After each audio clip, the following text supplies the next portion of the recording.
And welcome back to Moving Conversations. I'm Brian Ritchie. Joining me as always is Nora St. John. Good morning, Nora. How's things going on the West Coast today? Things are going quite well. It's the end of summer here. It's just about to be Labor Day. There's just that feeling of like, oh, summer's gone. I think the school started around here, so there's more traffic happening. Oh, It's yeah. that kind of like everybody gearing up for fall, getting ready to start in on their lives again, because it's always it feels like things calm down, and then right now everybody gets all revved up to go. It's so strange.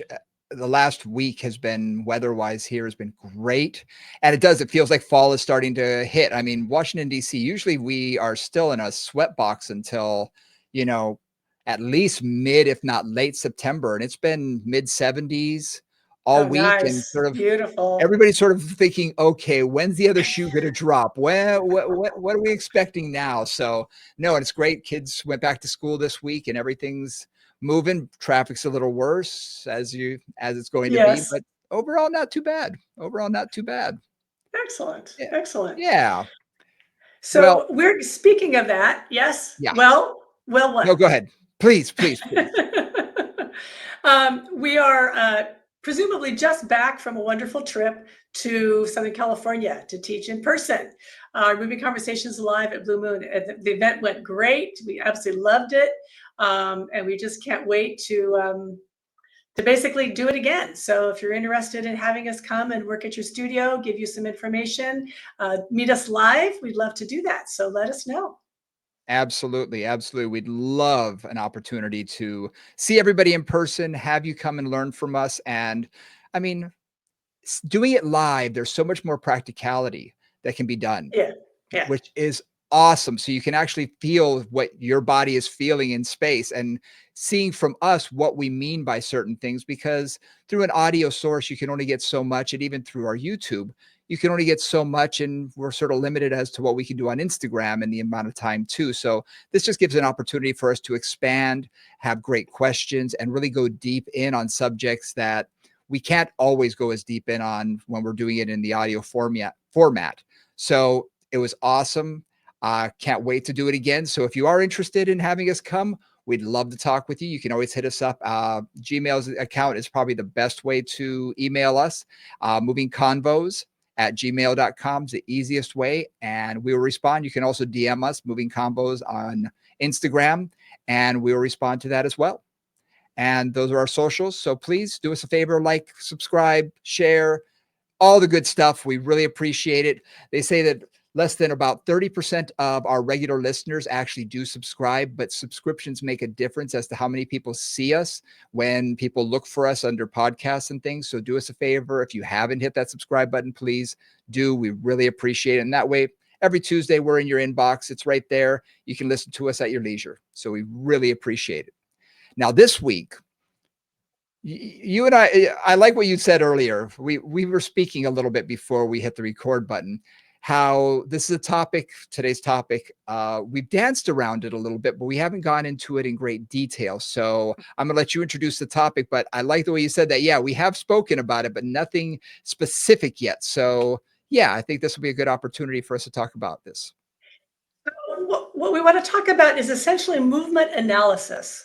And what I mean by that is if I have a client where I'm trying to improve a particular skill, let's say they're a swimmer or they're a runner or they're having trouble lifting things up, right? Whatever the situation is, um, how do I figure out how to progress them up to that Hmm. skill?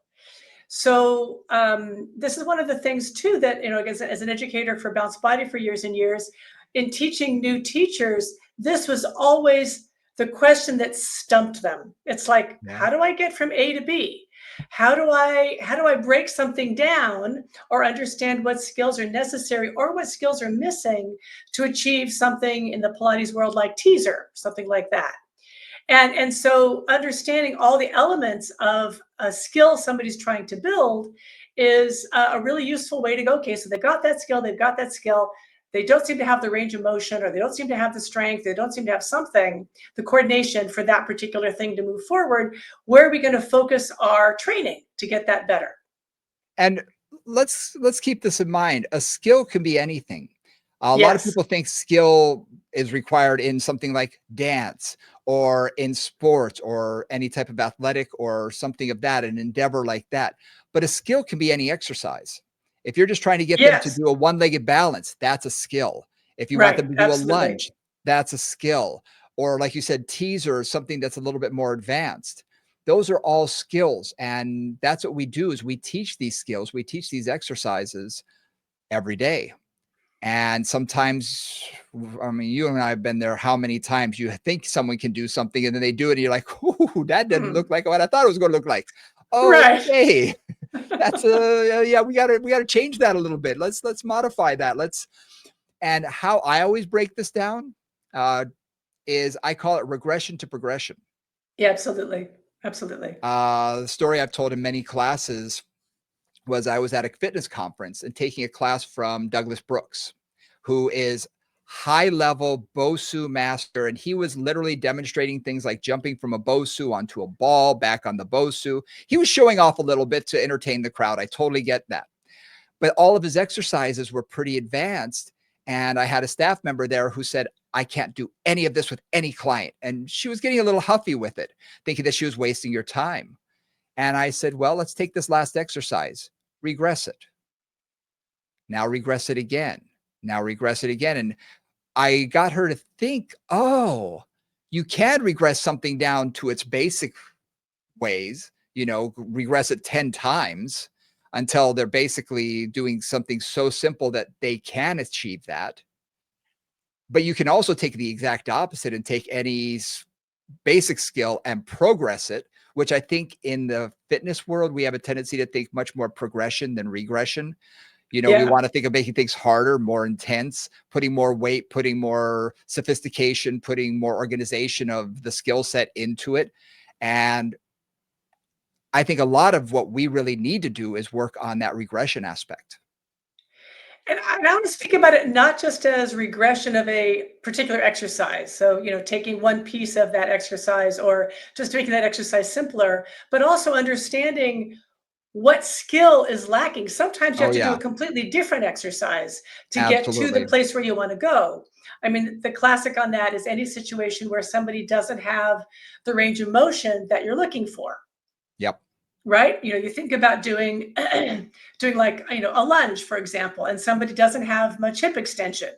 Yep. And then so that lunge is always going to look kind of funky because they can't get that leg, that back, let's say it's a 90-90 lunge, they can't let that back leg right underneath them. That knee won't go underneath them because they don't have the hip extension. Well, Yeah. that's not about just making, a lower lunge or going shorter range or something like that. It's really about changing the range of motion in their hip so that they can actually achieve even the beginning of the position you need to do for the exercise. Oh, absolutely. Absolutely. And sometimes that's what the regression will require is for it to be broken down to the point where can they even stand in that position in a staggered stance Right. and Exactly. maintain their balance. So sometimes you do. And it really requires you to look at what you want to accomplish and being able to, as you said, analyze what's that person doing well, but Right. also what aren't they doing, Yes. and becoming more of the body detective at that moment and saying, oh, okay, they're lacking this, this, and this. So how do I get that so that the next time I ask this extra to them to do this skill, that they're able to accomplish it? Right. And then also, when you're thinking about progressing a client, and I think about particular clients I have in mind at the moment, I think about like sometimes it takes a while to get to the point, like they may be able to do the exercise not well, like that happens for sure. But Mhm. how do I improve that skill level? And oftentimes it's not just by repetition of that exercise, it's by okay, we need to do this first, we need to prepare the body to be able to have that Yeah. coordination, that integration, that stability, that mobility, whatever the skills are that they need to actually accomplish that. I like that. I like that. Well, let's take a simple exercise then. Let's take Okay. something like a squat that Yep. you and I would think is a simple exercise in general, but let's face it. How many times have you had someone squat and they just can't do it because they're lacking something in the chain, Yep. because Absolutely. unlike a bicep curl or something that's only involving one joint, Against gravity, it's pretty simple. Something like a squat, while it seems easy, there's a lot of joints in motion. It's a very compound, complex movement that, while we take for granted, can be challenging to someone, especially if they have certain limitations. Right. So exactly. So I think a squat's a nice place to start in terms of thinking about that because there's so many elements of that, and there's so many ways it goes wrong, Yep. or so many ways it's less than optimum for that person. Like in some ways, I often start when I am working with somebody with a squat on just understanding, can they squat, right? Can they get Hmm. down and back up, and how far can they get down and back up without needing assistance? Yeah. And I know this is like major regression, but the first thing I start with is, let's say they're getting out of a chair, like I've just done my Bingo. intake, they're sitting in the chair. Do they use both hands on the front of the desk to push them up out of the chair, or do they use one hand maybe on the armrest to push them up out of the chair, or do they just stand up out of the chair? Yep. Right? And then do they need those hands to get them up out of the chair, or can they just stand up? So like step one is, do they have just the fundamental leg strength, basically, and endurance or strength really, to get up out of a Hmm. chair, right? Step one, Yeah. right? If not, And then I've got to, yeah. yeah, that to me is the most important way to start. Mhm. Especially, Yeah, you and I work with a lot of clients who have injuries, obviously. And a lot of them are going to be, let's just say it, are on the older side. They're not going to be 20-year-olds. They're more likely to be over 50 that we're working with, and if there's injuries, there may be deconditioning as well. Like they may not and have a done lot of something for a long deconditioning. time because of pain or whatever. Yeah. Exactly. And there's a lot of people who didn't grow up around athletics or didn't grow up doing something like a squat. So they really don't understand how to do it. So if you ask them to squat, they may look at you kind of like, I don't really know what you're asking. But everybody knows Right. how to get up and down out of a chair. Right. And you're right. First of all, can they do it without help? Can they do it with just their body weight? Can they do it? How far? And what I'm looking for are, okay, if they, first of all, are they using their arms? If they are, Yep. okay, that's one thing. Do they use both arms? Do they have to Yep. turn around and push off Right. on one side? We've seen that. Yeah. And if they're not using their arms, okay, where is their center of gravity? Are they leaning to one side versus the other? Are they leaning too far Yep. forward? Are they leaning too far back? Where are their feet? Do they lack ankle mobility? Are their feet so far out in front of them because they can't bend their ankles enough to get their weight forward onto their toes? Yeah. Yeah. Yeah. All of these things I want to look at. And in just 3 or 4 or 5 repetitions, I can see all of this. And then and that's the analysis. I'm analyzing, okay, for this person, they're not using their arms now. Fantastic. But they're doing this huge body swing. Well, what's limited? It's their ankles. Their feet are Right. too far out in front of them, or they're Yep. sitting too far back in the chair that they can't transfer their weight forward efficiently enough. So they're not getting their weight over their feet. So then I want to look at that and try and get them in the best position possible to see if they can even do it properly. Right. Right. And some of that too is like they may just, in that case, they may not have the dorsiflexion mobility, right? They may not Exactly. have more than 90 degrees of dorsiflexion in their ankle, which is not that uncommon at all. Not And you'll see uncommon. that immediately in a squat. Like these are the clients who, even if they're pretty proficient with a squat, they go not very far down and those heels pop up, right? Yep. Because they don't have that range of motion, which is fine, just is what it is. But that's something to pay attention to.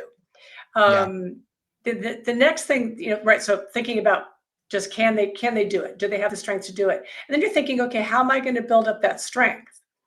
Or how? Or let's take range of motion first. Let's take mobility, because one of the things that I often look at with any skill is, can they actually achieve the position I want them to achieve? Yes. Right? And if their ankles are that tight, they really can't do a squat very well because they can't get their weight in the middle of their foot. Their weight's always going to be a little bit back, or they're going to be way up on their toes, which is another situation. So do Hmm. they have the mobility? And I think about that in Pilates. I'm thinking about something like feet in straps. If I've got somebody on the reformer for feet in straps, do they have enough hamstring range of motion to keep themselves, their low back, neutral when their legs are pointing up toward the ceiling? Like a Yeah. lot of times they don't. Like if they're super tight in their hamstrings, as soon as those legs come up towards a 90-90 line with their body, their low back is going to go into flexion because they don't have the hamstring mobility. Yes. So always looking at like, can they achieve what you're trying to achieve in terms of a position is kind of where I often start. I like that. I like that. And there is something that I like to refer to as fish or cut bait. Because Okay.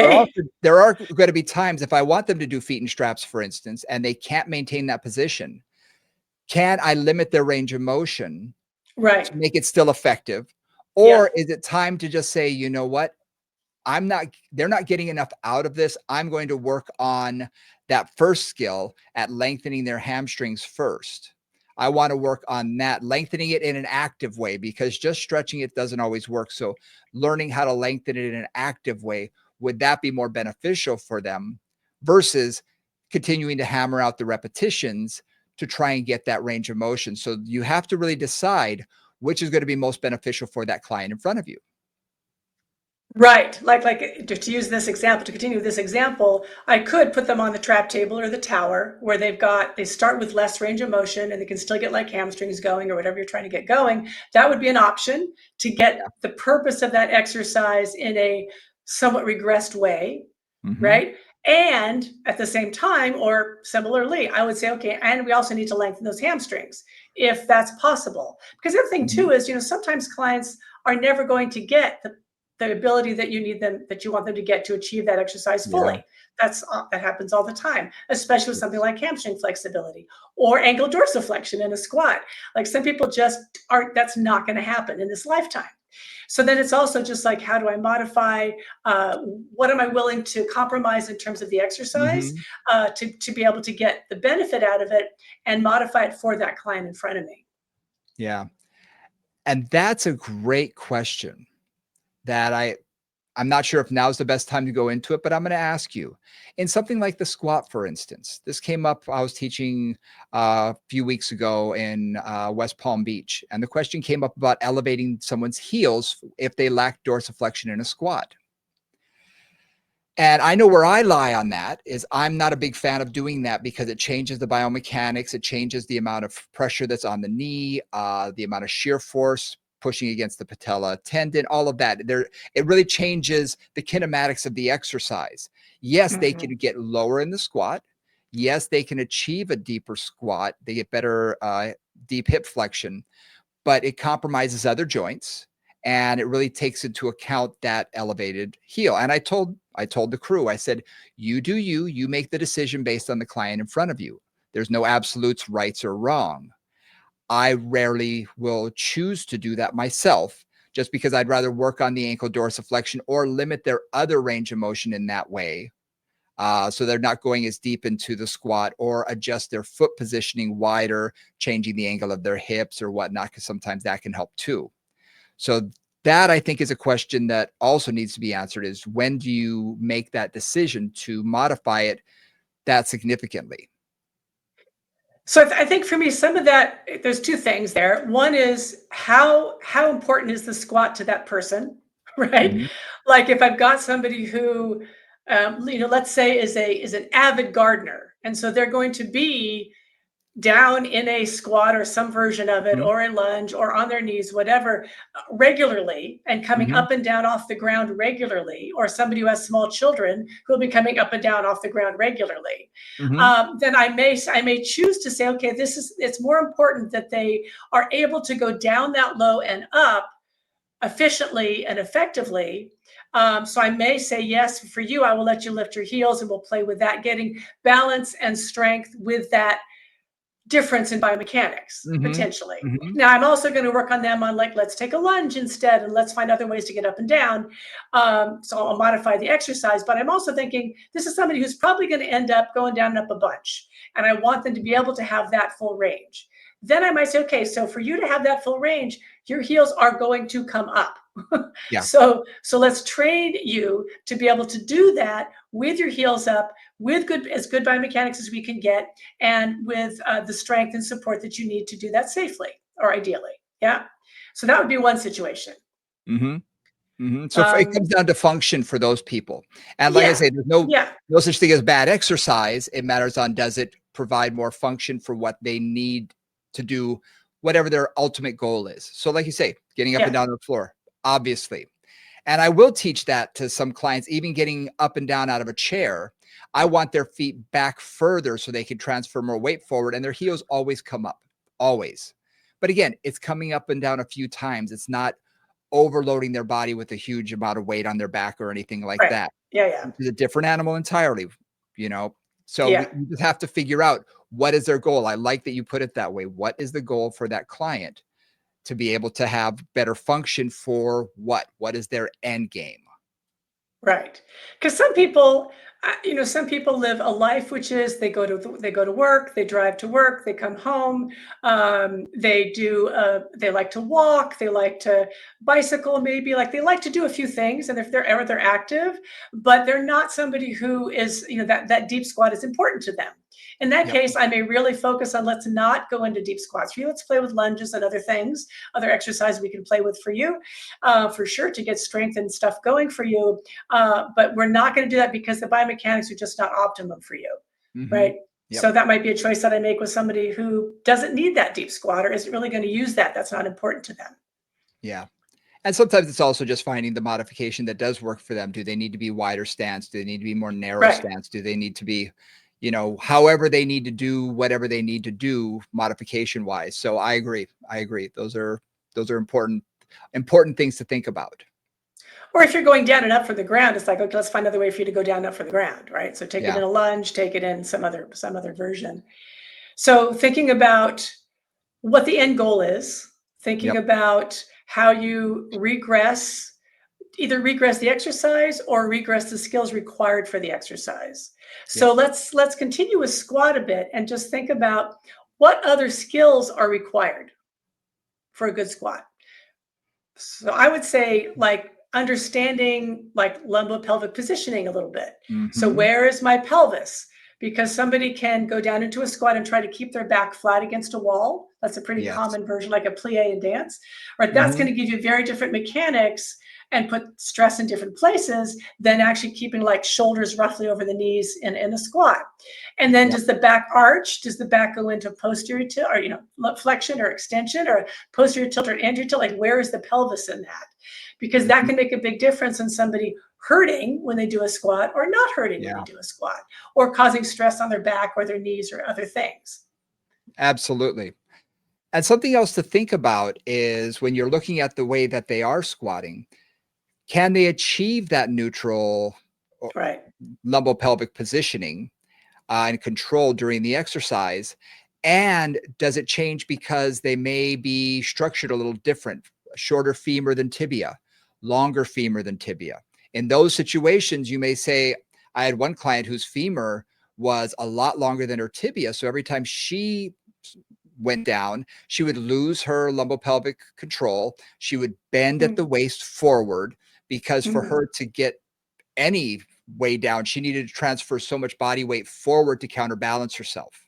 Huh, interesting.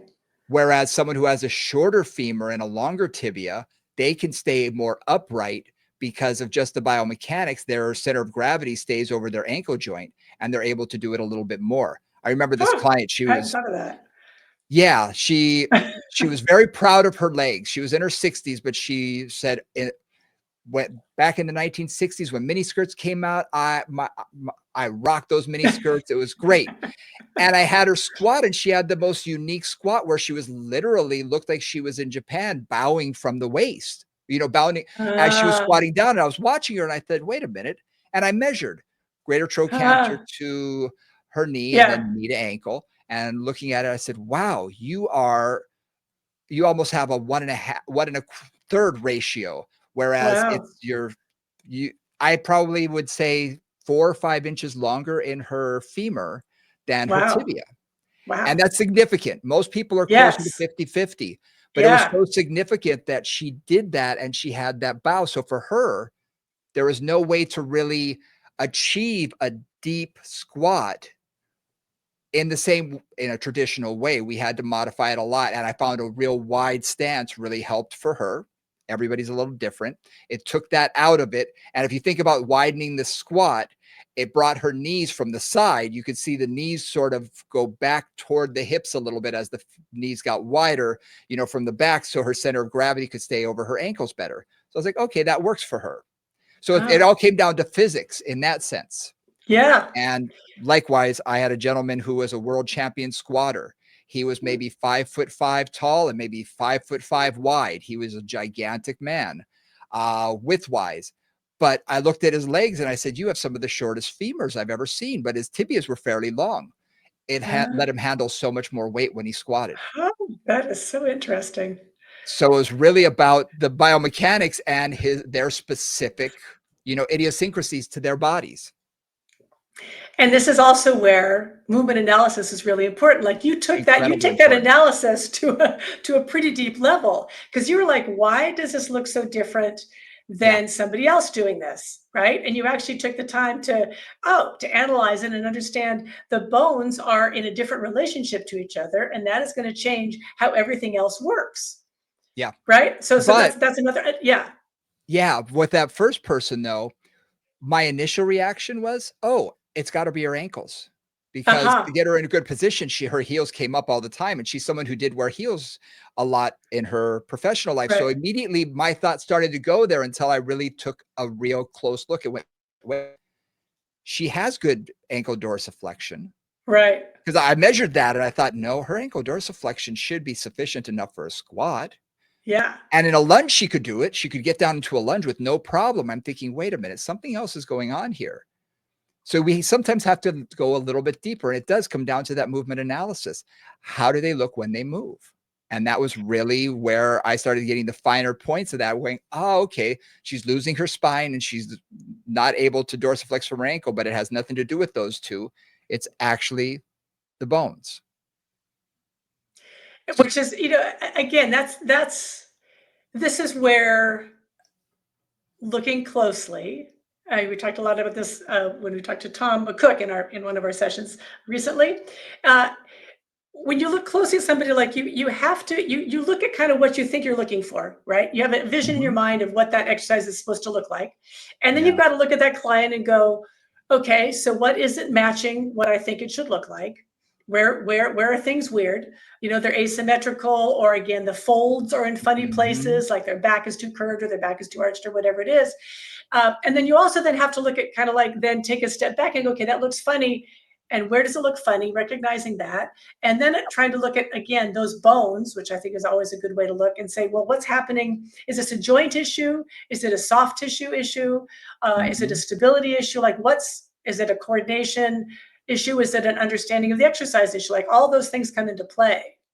yeah, Thinking about the squat, I'm thinking of one client who I've worked, actually had as a student a long time ago in a Coraline class, and we had a little bit of an argument, and it was interesting because we were doing squat on the Coraline, which for those of you who don't know, you're kind of holding onto the ladder, and then you come down into a squat, and then you're basically moving one leg forward, one leg back, and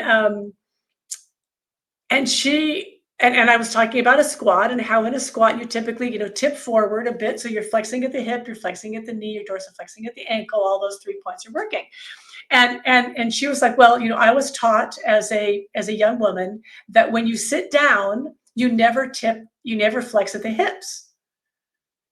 So she was taught that the polite way to sit was to basically plie, essentially, from a dance slam, right, to right, come down with your back against a wall rather than come back up, because that was more elegant than, leaning forward and coming up. yeah, And it was interesting because what I realized there was that how somebody does something, it may be just totally unconscious. They've never thought about this. They don't know, right? yep, But yep, sometimes it's because they have an idea of what they are supposed to do that has mhm, informed everything moving forward.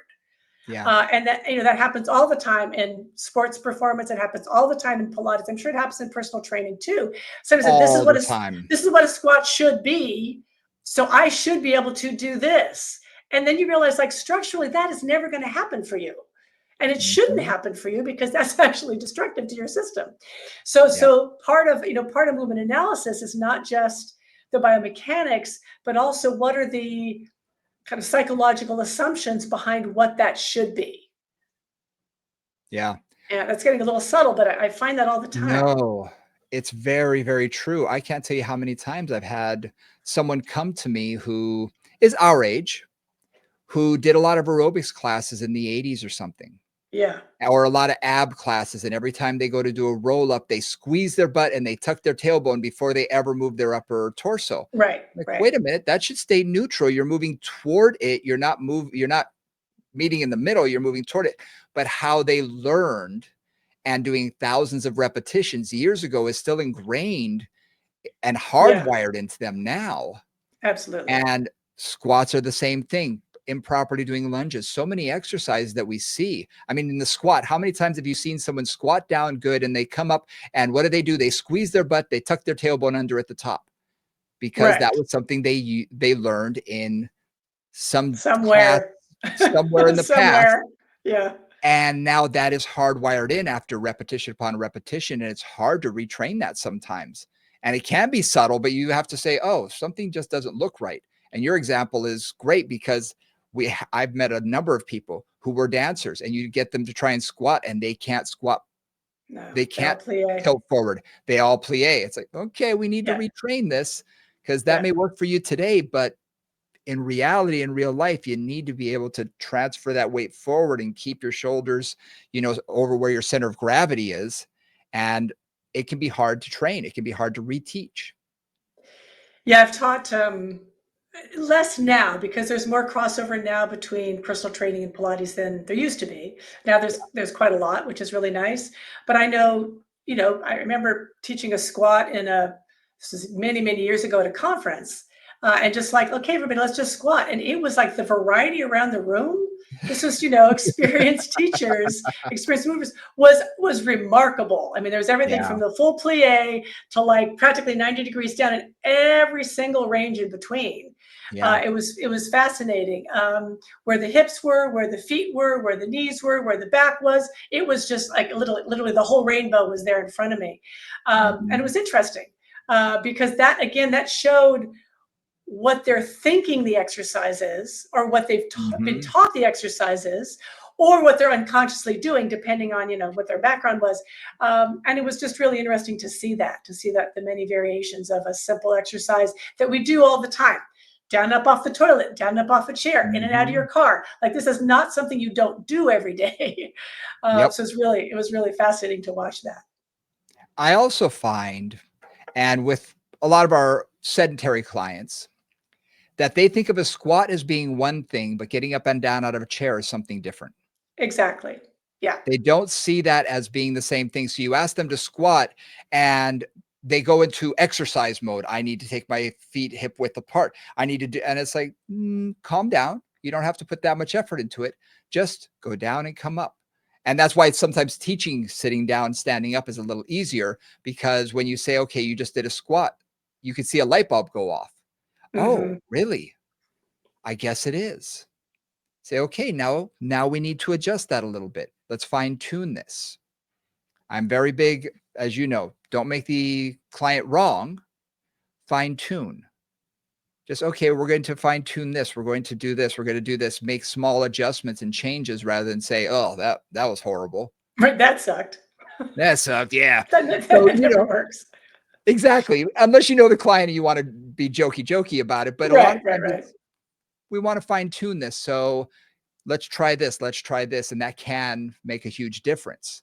But again, a lot of it comes down to that movement analysis on our part to train our eyes to what do we see and you're the first person that clued me in on this. What's the one thing that we can change first that's going to make the biggest difference? If What's you the can one identify cue? it, If you can. if you can, yeah. And sometimes it's the cue you give them, but other times it's for our own benefit. Is it lack of dorsiflexion? Right. Is it lumbopelvic stability? Is it Yep. just balance? Do they only have their Yep. weight in their heels?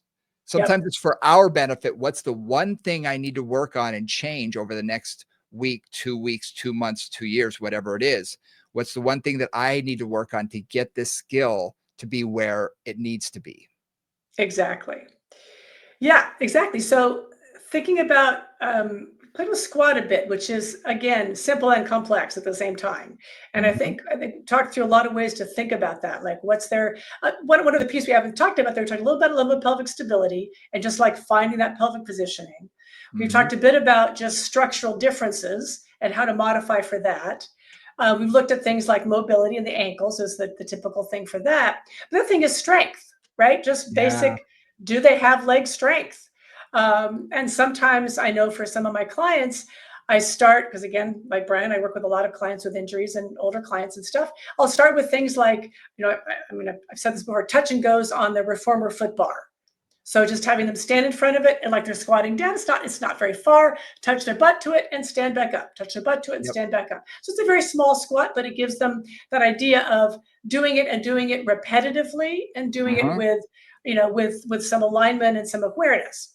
Thinking Mhm. about footwork on the reformer. Footwork on the reformer is fundamentally a squat, which is wonderfully regressed, Yes. right? It's not quite the same positioning, but you can get a lot of the key strength elements going. So you can regress by taking that very light, build up their quad and hamstring and glute strength and their core stability and all that, and then take that up into a standing position. Yep. And all of those are kind of ways to just again regress it, build up the strength for it. Strength is, as I think you would agree with me, generally easier to build than mobility. Oh, If yes. somebody really has a dorsiflexion limitation, Mhm. I'm working with one client who's not very flexible there. We're working on it. I think that'll take. I don't actually know how far we can go. I think it will Yeah. take a long time to really change that. And I'm not sure how far we can go because there's joint limitations. There's joint mechanics that are just gonna, arthrokinematics aren't gonna let that ankle go any farther into that dorsiflexion, perhaps. Yeah. So you do what you can with the soft tissue, which takes time to change, and then you've got the joint limitations, which may just be what they are. And sometimes it also comes down to beginning their awareness of where their body is. And a lot of Yes, times getting up yes, and down out of a chair or something, I find that most of my older clients, especially over the age of 50, have a tendency to put all their weight in their heels when they try and stand up. They're not really transferring their weight forward. And the older we get, the more we see that. But right. something That's like, right. but when you look at something like doing the reformer footwork, I'll have them on their toes. Right, I could take the heels out of it altogether, right. and I can have them really feel, okay, can you feel how you're pushing through your toes right now? Because the heels aren't connected to anything. So sometimes just making them aware of that again and giving them, taking away part of the exercise, the heels being on the ground, changes it for them. So they say, yes, I do feel that. Say, okay, you may feel your knees a little bit more. That's okay. It's all right if you feel them as long as there's no pain. Do you feel your quadriceps? And we can build up some strength that way and begin to work with that so that when we do take them back, I can say, now, remember how you felt being more on your toes. Can you achieve Yes, that? Can you feel that again on the yeah. floor? And I mean, almost to a person, they say yes. And then I see them do it better. So that's a classic example. I love what you just said, right? It's like, okay, identifying what's happening, their weight is moving towards their heels. How do I bring awareness to a new pattern? Yeah. But a lot of times in movement analysis, like, okay, how do I make them aware that they could do something, they could make a different choice? Yeah. So bringing awareness to it. And then the key thing too is immediately connecting that back to where you wanted to land. Yep. Right? Because you could notice that in somebody squatting. You could have them do footwork. You could have them go through a whole program, not go back to squatting with that new awareness, and you would not have changed that pattern. Correct. Right. So a lot of 100%. teaching is like, okay, feel this thing, feel this new experience. Now let's transfer this to where we want you to feel it, which in this case would be a squat. Yep. Right. And Yep. that's that like connecting the dots. People's body mind connection is funny, and people's awareness in their body is often a little hazy or unclear, and the more direct we can make those connections, the Yeah. better. This is, don't take this the wrong way, but all of our bodies are stupid. They need they don't, you can't just give them kind of a broad general like, well, just move better. That does not help. You have to No. actually go, this is how I'm going to help you to move better. Feel this. Okay, you feel that? Okay, now you can feel that. All right, now feel that in this exercise. Feel that when Yep. you move this way. And Yep. that's how you actually make the change. You know, and Yeah. and, I and love I've that. said it. Yeah, you're right. You gotta literally connect the dots. And that's a lot of what movement analysis is about, is understanding what dots are missing, trying to give them an awareness of that dot or improve that dot, and then try to connect that dot into your final goal, whatever that goal is. And that's the key, is the connecting the dots. Because I often see that that's the missing link when people are trying Yeah. to do that, because Yep. they're able to analyze. I see a lot of trainers who are able to analyze, and Pilates instructors, they can say, okay, this is what they need. And they do the thing. They get whatever they want out of it. But if they don't bring it back around to the original skill, if they don't do that, they're missing that. And then when you have them a month from now do that same skill again, if you haven't connected the dot, it's hit or miss whether or not they're going to be able to achieve that, because you haven't pointed it out to them and let them know, here's the reason for that. Here's what you're feeling. Can you feel this? Can you be aware of this position? We talk about that all the time with the spine, where we're talking about dynamic lumbopelvic control, getting them into the correct position and getting them there and say, now, can you feel this? Can you feel this when you're standing, when you're sitting, when you're Yes. moving? If you can't connect that dot, asking them to do it in an activity like tennis or a lunge or something else, they're missing that dot. So you're asking them to go from A to Z without filling in the rest of the letters. Right. Right. Exactly. And I think, and again, this is where when you work with a really good teacher, and I'm hoping all of you out there have worked with a really good instructor at some point, and you've had one of those moments of, oh, now I get it. That little moment of enlightenment when you're like, Yes. oh, that's what they mean when they say, bend your knees or whatever it is. There's that moment of like, okay, now you get it. And when you get it, that's when change can happen. And I'm hoping you've all had that experience, because I feel like that's our job, is to help our Yes. clients have aha moments, Mm-hmm. important aha moments, and then you want to reinforce that aha moment. Mm-hmm. One little cautionary tale, this is one of my little learning moments, was I got Coraline in my studio, and I had never had Coraline in the studio, and I was a Pilates teacher. So I did some work standing, but not a lot. I did a lot of work, supine and prone and seated and kneeling, all fours. And I had this one client who I'd been working with for a long time, and she looked great on the reformer. She looked great. Mm-hmm. Lying down, footwork, pelvis was in good place. She could manage all that. I took her up to the Coraline, and I think I'd been working with her for 8 years at that point. And just having her in an upright position, doing some simple alternate, like reciprocal leg motion, it was as if I had taught her nothing. Yeah. Like literally every one of the bad patterns that I remembered from our first session was there. Yes. And that was, if I needed to learn the lesson of training is extremely specific, that's when I learned it. And it Yeah. was horrifying. Like it was horrifying. So Yeah. that's where, if you're trying to get a skill together, like squatting or lunging or getting up and down off the floor or lifting something up or throwing a tennis ball, whatever you're trying to do, do the work, do the pieces, but then bring Mm-hmm. it back to that skill, right? Bring it back to that exact skill, not something like it, not a piece of it, but try to bring it back to that exact skill, because that's what's going to actually make the change in that, again, connecting all of the dots for that client. Yeah. And don't And don't don't assume they'll connect the dots on their own on their based on own. whatever you've done. Exactly. Yeah. And when we were talking with Tom, he mentioned how many repetitions it takes to make a new pattern. And I think he said 300, 3,000, where 300 to make a new pattern.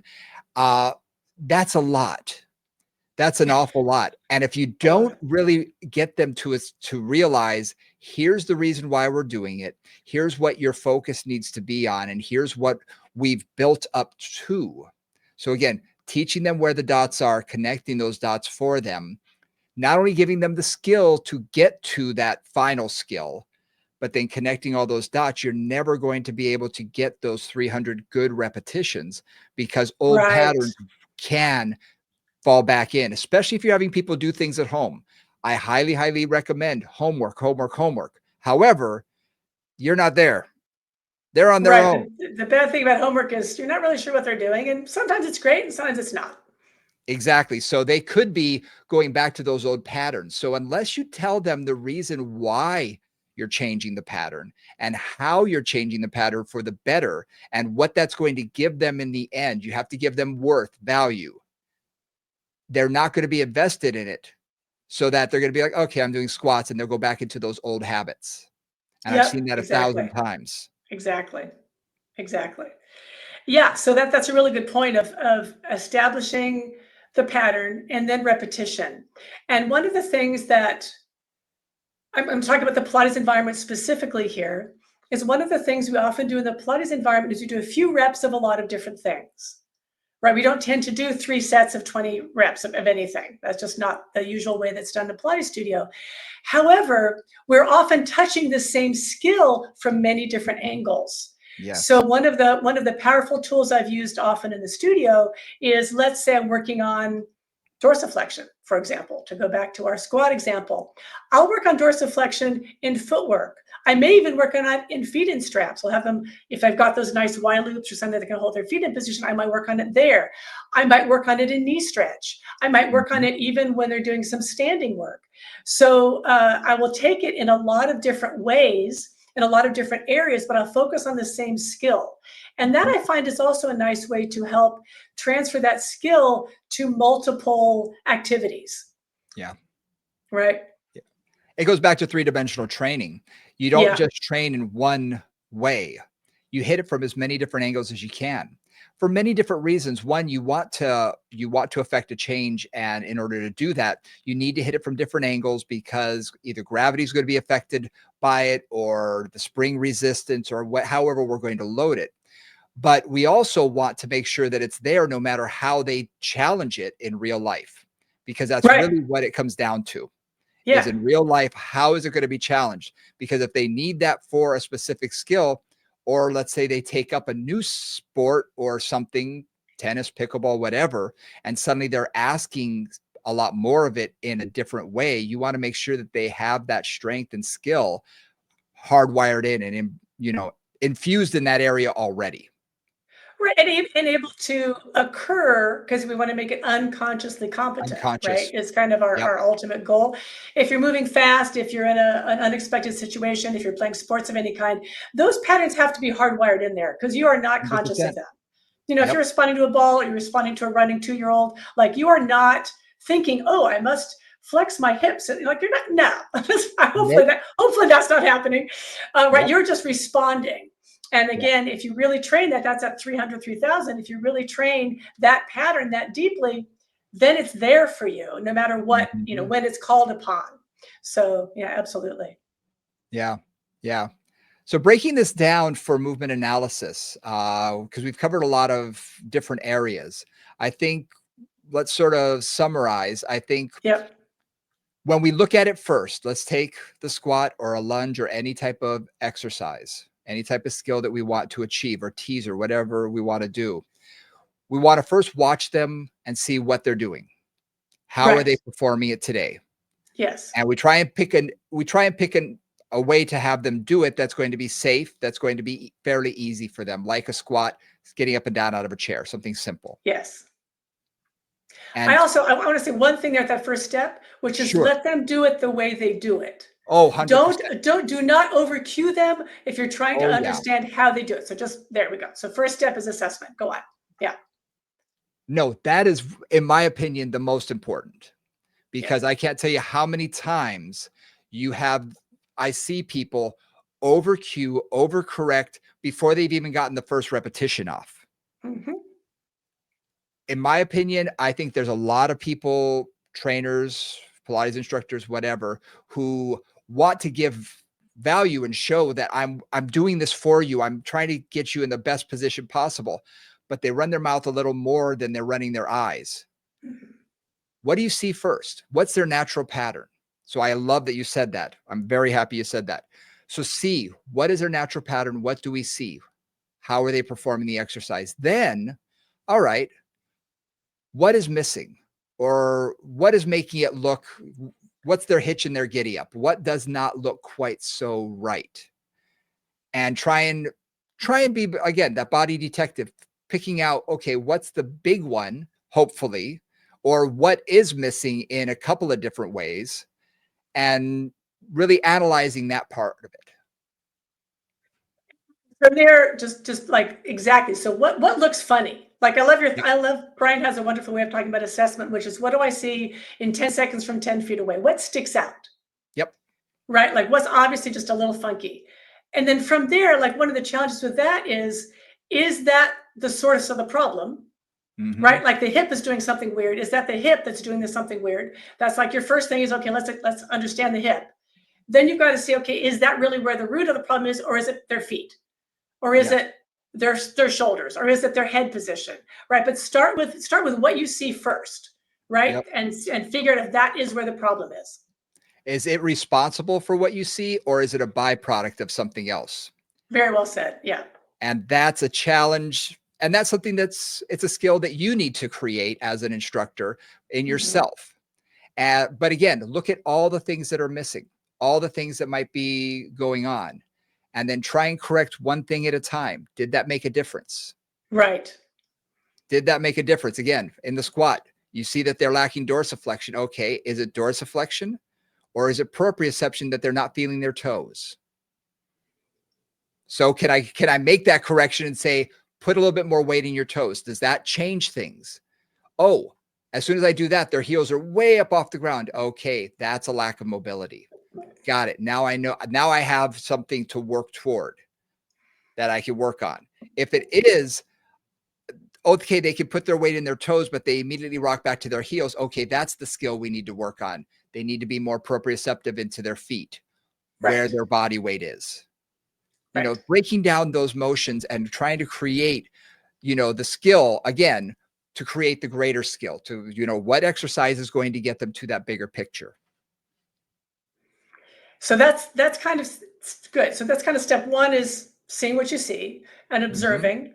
Step two is identifying what's funky or what areas are funky, and then trying to figure out again, cue that area or cue an adjacent area. And then the last piece of that, which I always love, Tom is really clear on this one, which I love working with him with this, is honesty. Like, I can't tell you how many times I see teachers who give the cue they think should work, and then they say, great. And that cue did not work at all. Like, Yep. no, that body did not change. And Now, we've they all may been just guilty be, of it. we've all been guilty of it. And sometimes you just give up because, like, it's just nothing is happening. Just nothing's happening. And that I get that. But sometimes it's like, no, let's just move on. Let's try something else. And so there is that experimental phase in your movement analysis of, Yeah. did that work? No. Did that work? Kind of. Did that work? Ah, that worked the best. And, do not assume that just because Brian and I have been teaching for almost 60, more than 60 years between the two of us now, which is frightening, that we get this right the first time. Right? We No. don't like I'll try something on the first session with somebody, and okay, I get somewhere, and then I try something else, and then I try something else. This is an ongoing experiment, and so It's so just don't worry yeah. about that. Like, just try something this week. Okay, that got me 5%. Try it again next week. Maybe it gets you a little farther. Try it again the next week. Okay, now I need to do something else because they're making improvement, and just Yep. keep that open, but keep honest about whether what you said worked or not. That's the key thing. And it is trial and error. And I don't even always put it on myself, because the body that they came in with last week is Right. different than the body that I'm seeing today, because what we Exactly. worked on then, now their body has processed those motions, movements. Hopefully they've done their homework and have gotten maybe better, that a different cue will work today that didn't work last time. Yep. Or they're in a different headspace, or Yep. sometimes things just hit differently on a different day. So guess what? we're all we're all guilty of, well, that didn't work. Okay, try this one. Well, that didn't work. Well, try this one. And when you find the one that works, great. don't get hung up on it because it may not be there next time. But that Right. definitely is something to think about. And I And, think, and so no, go ahead. go on. Oh, and to that point too, don't beat a dead horse. Yes. Right. If I you're love that. not, if things are not happening, you've said this a lot, and I just a reminder, right? If you've tried 17 different things and it's not happening and you're not getting what you want, let that exercise go, move Move on, on. come back to it another time. It's not happening. Sometimes it just isn't happening. And you just gotta let that go. Yeah. You don't want to frustrate the person either, because No. the last thing you need is for you to be throwing 50 different cues at them. Things just are not working. They don't know what to focus in on anymore. Their brain is just fried. Move on. Try one or two cues. If it still doesn't look right, and if it looks like they might be getting injured or setting up bad movement patterns or whatever, just move on, Yeah, because exactly. that one exercise is not going to make or break that person today. No, presumably, hopefully not. You know, so find something else that works. And when you do seem to find something that's working, and you do have that thought line now is starting to be created, connect the dots for the client. Go Yeah. back to them and say, okay, here's why that here's why we are doing that exercise. Now can you feel that here? Oh, yeah. All right. Good. Now, can we do this? Oh, okay. And it'll just connecting those dots is very and vitally important, because it will help turn their brain around, and you'll get them to be a lot more compliant after that in doing that skill, doing that exercise, because now they know why, what they need to focus on, and they can own it. And and I think you're saying it, we've said a little bit before, but just to say it in a different way, if you can find the one thing that helps to organize them for that skill, Yeah. it's really nice to have one thing that they have to focus on. You know, I think of a lot of my clients a lot of clients with scoliosis over the years, and oftentimes, you know, they have a rib shift to one side, and other things. But basically, I'm thinking about the rib shift now. And if I just say, okay, let's just bring your ribs over your pelvis. And then they do that in their seated work. They do that in their supine work. They do that in their prone work. They do that in all fours. They do that in standing. Like that's just the same cues. Like bring your ribs over Yep. your pelvis or whatever it is. Yeah. And that organizes everything. That gives us a foundation. For other Mhm. clients, it's like, where's your low back position? Right? Like for a lot of my low back clients, I harp on that in every single exercise. Oh, Are yeah. you flexed? Are you extended? Are you in the neutral or the position that works best for you? No? Okay, then fix that, right? Fix that in seated, fix that in supine, fix that in standing. Yeah. And that's where, if you can find something like that for a client, that's where I find change can happen really quickly or Yeah. more quickly. If they've got one thing to focus on, not 12, they've got one thing to focus on that kind of helps to really organize everything or a lot of things. That's really where I often find the most benefit long term, is just find those one or two things. And then maybe we change that, right? A couple of months later, now there's a new thing for you to focus on. But keeping that going. Yeah. Yeah. Absolutely. Absolutely. I think that that's a great way for us to sort of bring this together in general with movement analysis. And I'm glad we took the time today to sort of hit on this from all different angles, Yeah. because we talk about this a lot in some of the our other, episodes, but we did never broke it down to this significant a degree. Right. Right. We weren't this blunt about it. We didn't connect Yeah. the dots. We didn't connect the dots. We didn't connect the Exactly. dots. So That was now we're our fault. connecting our own We forgot dots. that. But now you can see why it's so important is when you're working with the client, get them to want to do the exercise properly. They want to please you. They want to Yeah, feel good, absolutely. and they Absolutely. want to move better. And like you said, just telling them, well, move better isn't going to work. So it's our job to get them there, and it's our job to break it down, build them up, give them the skills that they need, connect the dots, and then hopefully they're able to do it and be able to do it unconsciously and be incredibly competent about it in the long term. Exactly. Yeah. We covered a lot today. That was I don't know about you guys out there, but I really enjoyed that. It's nice to be able to articulate a Yeah. process that I know for me is very, as is this point, mostly unconscious or intuitive, if you want to call it that. But it's really nice to bring that out because that really is the process, the effective process of teaching. And I Yeah. just really enjoyed that. Yeah. Thank you, Brian. It's also nice to be reminded and Yeah. to be reminded from someone else about things that, yes, we know, but sometimes it's nice to be like, oh, yeah, you may forget about a finer detail and be like, yeah, you know what? Have I been connecting the dots with everybody? I think so. But now it's more on the forefront of my mind. So I'm going to make sure about that. So sometimes hearing it can really bring that forth. So thank you very much. And thank you all. We really appreciate every single person who listens every week. It is so, so important to us that we're able to give something of value to you. So thank you very much for listening. We really appreciate it. Do hit that like and subscribe button, share this, tell all your friends. We really appreciate every one of you. If you want to get in touch with us, movingcombos@gmail.com is the best way, or you can direct message us on Instagram. Moving Combos on Instagram is another way to get to it, or check out the show notes for Nora's and my personal social media accounts as well. Hit us up there. We'd be more than happy to answer any questions you may have. So until next week, for Nora St. John, I'm Brian Ritchie. We'll see you next time. All right, guys.